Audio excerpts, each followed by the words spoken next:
মানুষ আপনাকে পরে দেখেছে, আমি আব্বাস তো আপনার ঘরের মানুষ, আমি আপনাকে আগে দেখেছি, আমি আব্বাস এলাকার মানুষকে এটাই শোনাতে লেগেছে আপনি যখন শিশুবেলাতে এমন করে জমিনে শুয়ে থাকতেন বা দোলনায় শুয়ে থাকতেন, কখনো খোলা খোলা আসমানের নিচে শুয়ে থাকতেন, পূর্ণিমার চাঁদ যখন উঠতো ওই চৌধুরী চাঁদের দিকে আপনি সারার আঙুলটাকে এইভাবে তুলে দিয়ে ওই আঙুলকে লাড়াতেন, যেদিকে আপনার আঙুলের ইশারা যেত আমি আব্বাস আপনার চাচা নিজের চোখে দেখেছি আকাশের চাঁদ সেদিকে সরে যেত, যেন মনে হয় আল্লাহ চাঁদকে আপনার জন্য খেলা বানিয়ে দিয়েছে।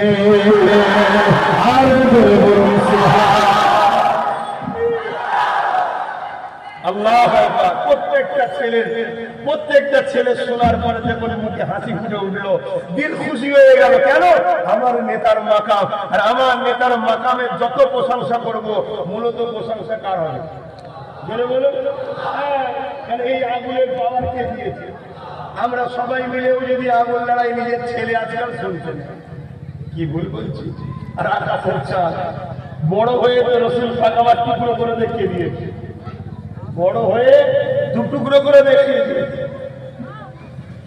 শুধু এটা নয়, আল্লাহ নবীর দুলমা হযরত হালিমার ঘরে আমার রাসূলুল্লাহ যখন ছিলেন, হযরত সুমাইয়া এমন তো রাসূল পাক সাল্লাল্লাহু আলাইহি ওয়াসাল্লামের দুসরি বোন ছিলেন, তিনি বলতে লেগেছে আমি সুহাইবা দেখলাম আমি আমার ভাই মুহাম্মদ রাসূল নবীকে দুই ভাইকে নিয়ে কোলে করে নিয়ে এইভাবে বাইরে বেরোলাম, আমার কোলের মধ্যে তিনি রয়েছে, আমি বসে রয়েছি, হঠাৎ করে আমি অবাক হয়ে গেলাম, আমাদের শিশু মুহাম্মদ রাসূল আসমানের দিকে আগুন করে কি জানি এরকম করে আর মুচকে মুচকে হাসে, আমি আসমানের দিকে মুখটা তুলে দেখে অবাক হয়ে গেলাম, আমার মুহাম্মদ রাসূল নবী যখন ডান দিকে উল্টা যায় ওই সময় চাচা ডান দিকে চলে যায়, যখন মা দিকে উল্টা যায় ডান খাও মা দিকে চলে যায়। আরো জোরে বলুন সুবহানাল্লাহ।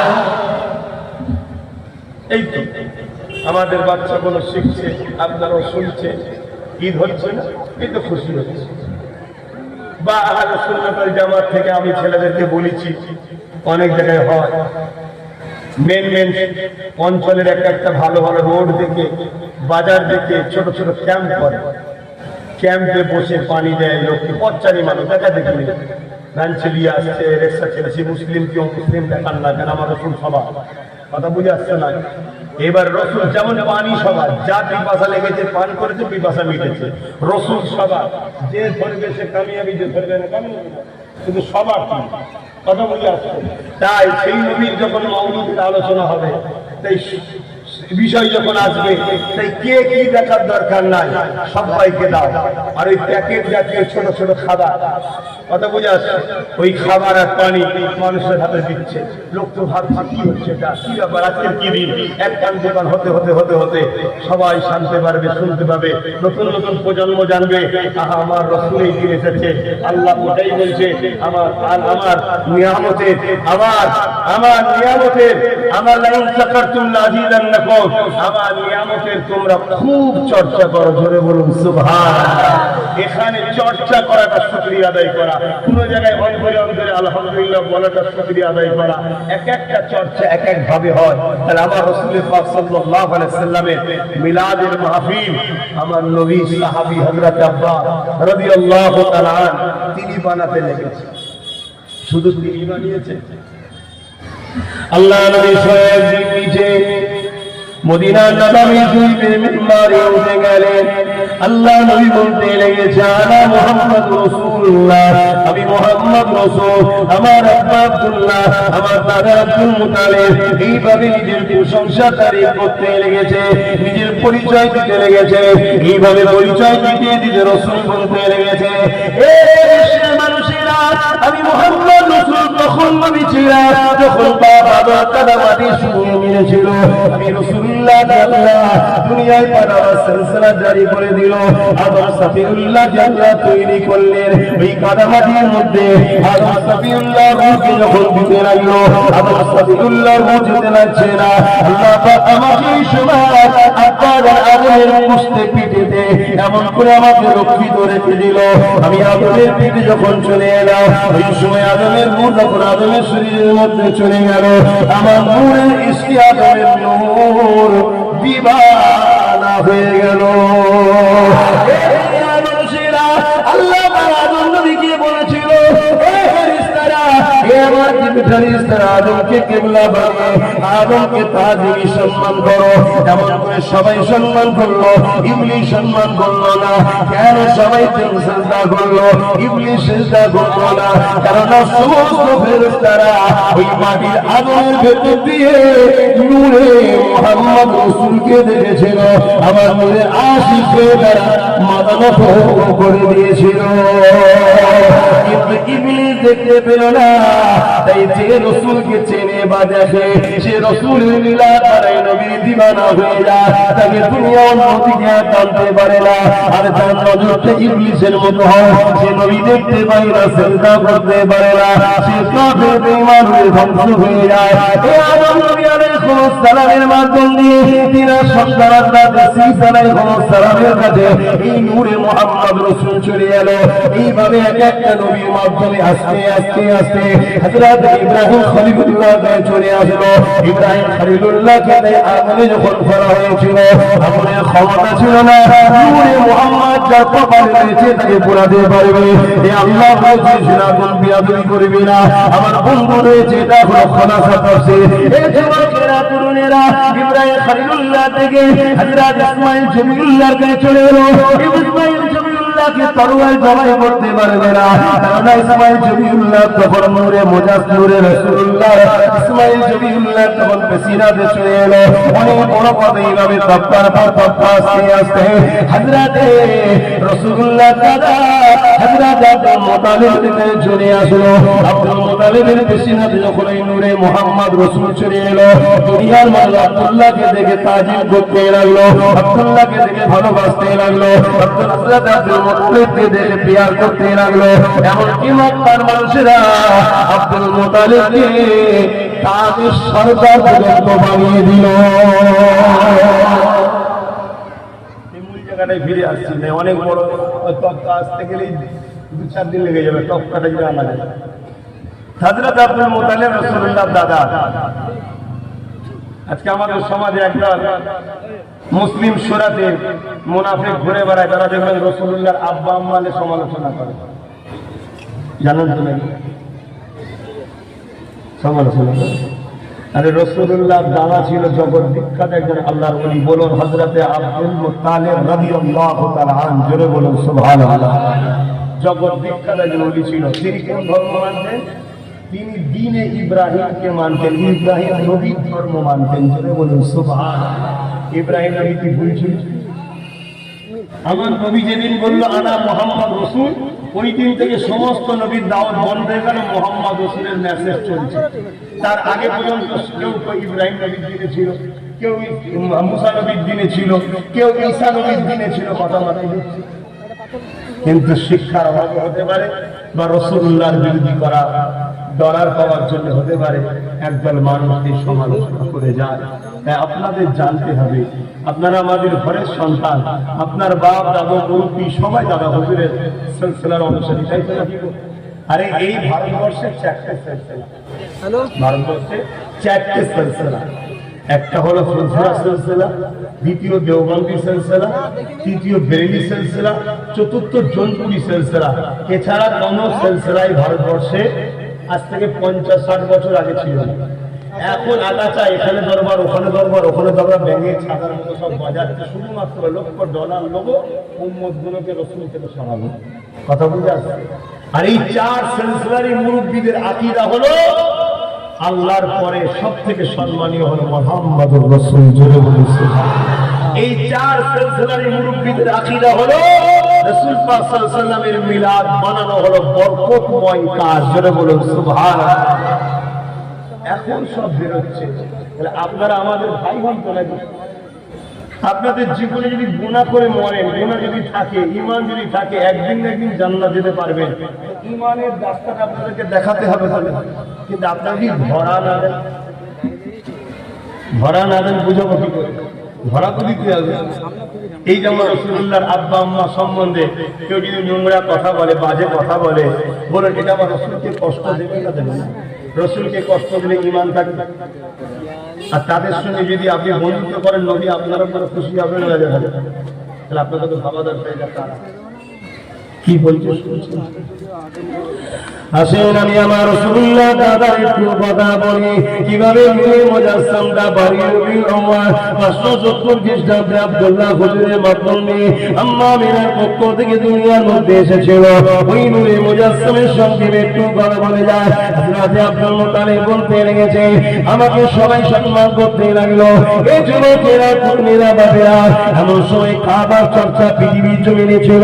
ওই সময় একটা রাজা ছিল, যে রাজাটার নাম হলো এমন করে শাস্তি বাহিনী বলে পরিচয়। সেই রাজা চেষ্টা করেছিল কাবাকে ধ্বংস করে দেবে। কি নাম রাজা? আব্রাহা। আব্রাহা বাদশা। কি নাম? আব্রাহা বাদশা। সে কাবাকে ধ্বংস করছে। কেন? সবাই কাবাকে ভালোবাসে, সে নিজে একটা কাবার নাই ঘর করতে গেছিল। তার ঘরে কেউ যায়নি, অনেক বড় কথা। তাই তার রাগ হয়েছে, কাবাকে ধ্বংস করছে। নাউযুবিল্লাহ। এর আরো ব্যাখ্যা আছে, বা কত বলতে গেলে 2-2.5 ঘন্টা লাগবে। বাদ যাচ্ছে বলে যেন সমালোচনা করা যাবে না, মূল জিনিসটা ধরাচ্ছি। যে ভাববেন হুজুর জানেন, ভাই আলহামদুলিল্লাহ, আল্লাহ যতটুকু জানিয়েছে শুকরিয়া। কিন্তু অনেক বেশি জেনে আবার ইবলিস না হয়ে যায়, এটা মাথায় রাখতে হবে। ইবলিস অনেক জেনেছিল, কিন্তু লাস্টে ধ্বংস হয়ে গেছে। ওই আব্রাহা বাদশা সৈন্য টৈন্য নিয়ে মক্কার পাশে কিছুটা দূরে তাবু করলো, মক্কার কাবাকে গিরিয়ে ভেঙে দেবে। তো ঝগড়া করতে গেলে না বাহানা বার করতো। তাই কি করলো? মক্কার মানুষদের উট, দুম্বা, ঘোড়া সব চারিদিকে চোট, তো সেগুলোকে সব বন্দি করা শুরু করলো, যাতে করে একটা ঝগড়া হয়। পায়ের উপরে পা দিয়ে ঝগড়া করা, যেমন আমার দেশে পায়ের উপরে পা দিয়ে ঝগড়া করার চেষ্টা চলছে, দেখছেন না? বাইরের রাজ্যে কাজ করতে গেছে, মেরে পাঠিয়ে দিচ্ছে। কি কার ফিরিজে কি আছে ঢুকে নিয়ে হামলা করছে, একদল বেরিয়েছে না? এটা শুধুমাত্র লক্ষ্য পায়ের উপরে পা দিয়ে ঝগড়া করা। আর এদের পিছনে হয় পাকিস্তান আছে, না হয় চীন আছে। কেন? এদের দ্বারা এই অশান্তি কেন করাতে চাইছে? যাতে করে আমরা মাথা গরম করি। মাথা গরম করলে ভুল বুঝাবুঝি হবে, ভুল বুঝাবুঝি হলেই দেশের এই বিশাল শক্তি একতাটা টুকরো টুকরো হয়ে যাবে। কেউ ছেড়ে দেওয়ার বলবে নাকি? এইটা একটা পরিকল্পনা। কিন্তু দুর্ভাগ্যজনক, যারা দায়িত্বে আছে তারা নাকে তেল দিয়ে হারাম খাওয়া, চুরি করার জন্যই ব্যস্ত আছে। এটা দুর্ভাগ্য, তাদের সজাগ হওয়া দরকার। যারা আইনকে হাতে নিচ্ছে তাদের বিরুদ্ধে করা ব্যবস্থা নেওয়া দরকার, কিন্তু নিতে পারছে না কেন? অনুপযুক্ত লোক তারা থাকে। তো যাক, আব্রাহা বাদশাটিকে এইভাবে পায়ের উপরে পা দিয়ে ঝগড়া লাগাবে বলে মক্কার মানুষদের উট দুম্বাগুলোকে চুরি করছে, আটকে দিচ্ছে। তার মধ্যে হযরত আব্দুল মুত্তালিব হুজুরেরও 200 উটকে কিলবন্দি করেছে। কিন্তু এত মক্কার মানুষরা কিছু বলছে না।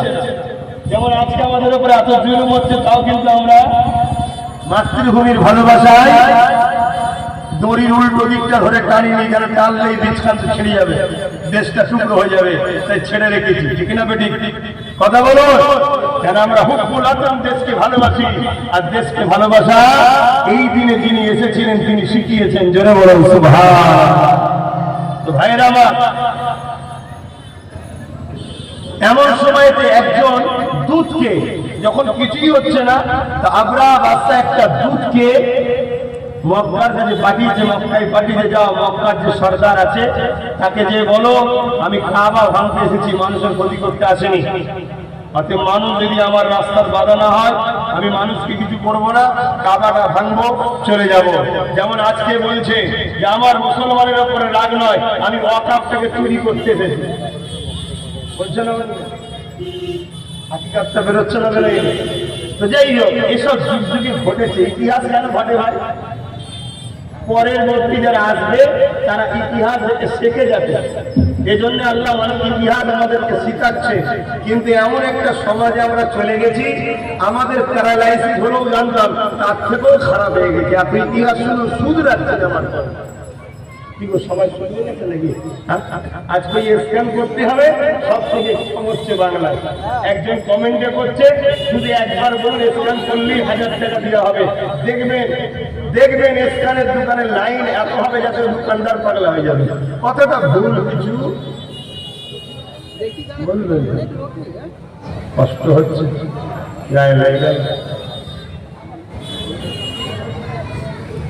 আব্রাহা বাচ্চা একটা দুধ পাঠিয়েছে, মন দিয়ে শুনবেন।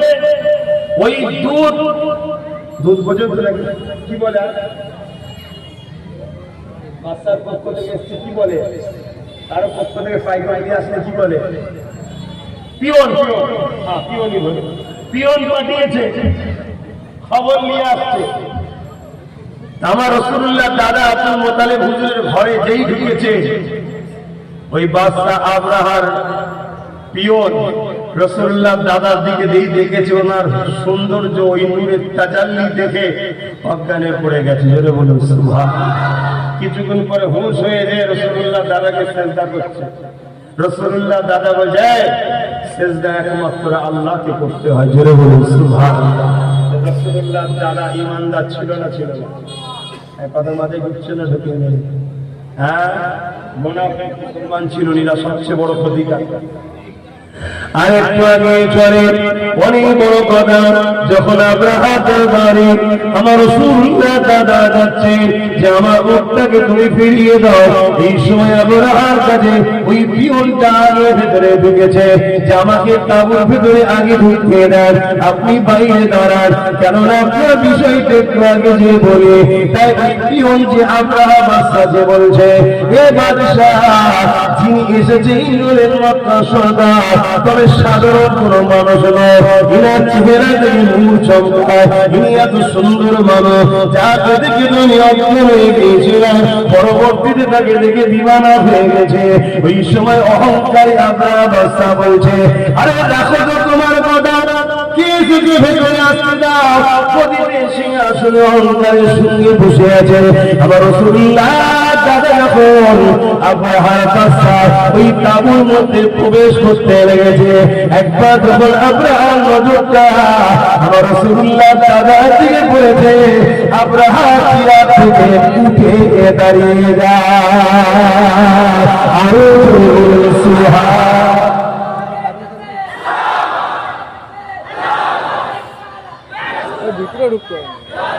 দোলজাহানের সুলতানের দাদা এসছে, যত বড়ই বাচ্চা উঠে দাঁড়া, অটোমেটিক বুঝতে পারছেন না? হ্যাঁ, আপনারাও নবীর গোলাম হন, যত বড় নেতা কেতা হোক দেখে দাঁড়াতে হবে। খেয়াল করছে আমাকে দেখে পক্কায় দাঁড়িয়ে গেছে, বুঝতে পারছেন না? হ্যাঁ, রাসূলুল্লাহর গোলাম হন। অহংকারের কথা বলছি, অটোমেটিক তার মধ্যে এই ইমেজ আল্লাহ পয়দা করবে, সে ভাবতেও পারবে না আমি দাঁড়াচ্ছি কেন। কিছু বুঝে আসছে না? দাঁড়াবে কেন? রাসূলের গোলাম হও, তুমি ভালো হও, তুমি রাসূলের, দুনিয়া তো তোমার। আল্লাহ তো ওয়াদা করেছে, যারা আমার রাসূল তাদের দুনিয়াকে আমি তাদের করে দেব।